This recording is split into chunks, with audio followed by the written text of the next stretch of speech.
Assalomu alaykum, klub mayna obunachilari.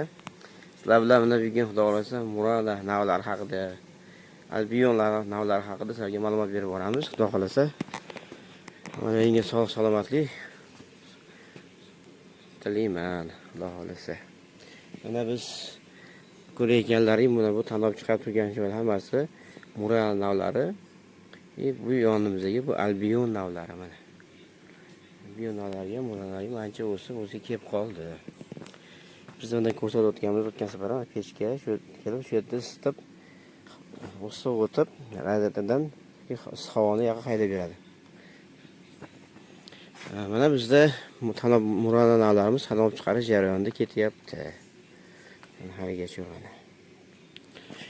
O'tgan safar videoda aytib o'tganman, mo'ralar haqida savollaring bo'lsa, bersaring javob beraman dedim. Mana ko'rayotgan bo'lsangiz, mana Murana shu tagidan shu tomiriga harakat bo'lyapti. Tashqari turgan holatda, mana o'zi ikkinchisi harakat ketyapti, ikkinchisiga. Men doim aytib o'taman, Murana navlarini qaysi nav bo'lgan taqdirda ham faqat birinchi, ikkinchi mo'ylovlarni tavsiya qilaman deb aytaman. Mana ko'rsaring, birinchi mo'ylov qanchalik baquvvat, ikkinchi mo'ylov pastroq. Bu 3-chi, 4-chi mo'ylovga o'tganda, bu ham birinchi mo'ylovga o'xshab yirik bo'ladi. Ikkinchi mo'ylov 3-chi, 4-chi mo'ylovlar o'sha xom bo'ladi. Keyin ularda bularchalik energiya bo'lmaydi bu. Qancha uzoq ketgan sari, tanob uzoq ketgan sari oziqa yetishmovchilik ko'payadi, energiya pasayib ketaveradi pastga tushgan sari.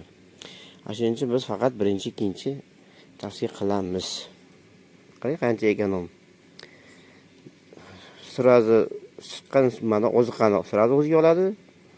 Bunisi ham chiqqan oziqani o'ziga oladi. Qancha uzoq ketgan sari oziqaga ba'zi bular daraxtga yemaydi bularchalik. Mana qo'shimcha mana.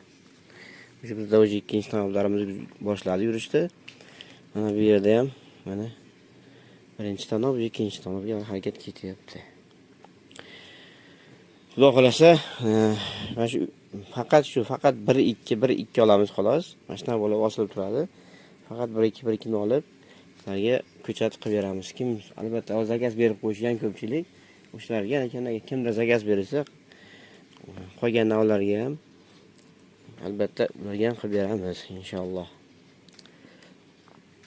Bu yerda bak eslayanda bo'lsa buni ichidagi ko'chatlarni olib, buni sevadagi Murana, albion qaysi ekan bo'lsak, sevada yetishmovchilik bo'lib qoladi, o'shanga qo'shardik.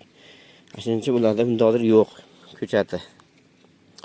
Mana hozir aytgan o'tgandim. Mana yana ikkinchisi ko'ringlar. Mana ikkinchisi o'sha tomir chiqaryapti. Ko'rinayotgan bo'lsa. Xudo xolasa mana inshaalloh hammasi tanib chiqarish jarayonida ketyapti. Mana ichkarini ham ko'rsa, ichkarida ham ikki tomonga to'g'ri tashib yuborgan mo'ylovda. Ko'rinayotgan bo'lsa, mana bu yerda ham ko'rinayotgan bo'lsa, ichkarida nihoyatda tanib ko'p. Nihoyatda ko'p. Xudo xolasa. Mana bizda kasallik chalindi boshida.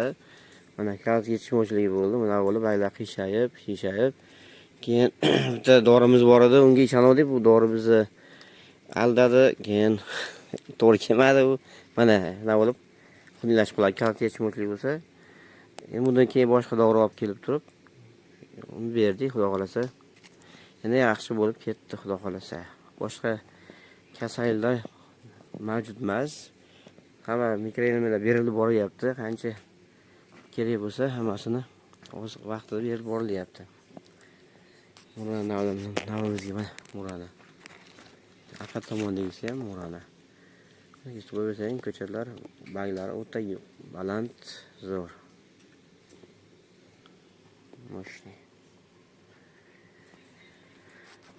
Tanib chiqarish hammasi jarayonlar mana qolganlarga ko'rsatib o'taman sizlarga. Mana qolganlari ham hammasi o'sha ko'tarilib, bugun quyosh ellik chiqib turibdi, bulutli bo'libdi bugun. Mo'ylovga e'tibor beringlar, mo'ylovlarga albion bu. Albion mo'ylov qarang, chiqargan ekan, chiqaryapti, nima yo'q mo'ylov yopti. Ularga ham xudo xolasa sizlarga ko'chat zakaz qilsalaring. Albatta, o'zi Muranani ko'chat pashti qolmadi, ko'pchilik zakaz qilib tashadi. Albionniki ham ko'pchilik zakaz qilyapti. Bu ham oxirlab qolsa, keyin aytamiz, tugab qolsa. Shu endi yana savollaring bo'lsa, savol bersalaring, kommentariyga yozib qo'ysalaring, biz Xudo xolasa sizlarga javob aytib o'tamiz. Kimdir so'rabdi, bu tagida qanday narsa bu deb, to'rifmi deb deganiga biz shunga oydinlik kiritamiz. Bu kokos, substrat kokos bo'ladi bu narsa. Yerga kimdir aytadi shuni bergimiz turpoq aralashtirib qilsa bo'ladimi deydi. Bular bu xato narsa. Buni ichiga bergimiz kokos turpoq qo'shib bo'lmaydi. Bu xato. Nima uchun kokosda hech qanaqa oziqa bo'lmaydi buning ichida, hech qanday oziqa bo'lmaydi buning ichida. Faqat shu namlikni tezda chiqarib olish uchun bergan oziqani ma'lum miqdor ushlab qulupnayga olib berish uchun oziqa bu. Shu savollar bo'lsa, savollarni bersalaring, kommentariyada biz javob berib boramiz kelgan sizlarga. Sog' bo'linglar, salomat bo'linglar.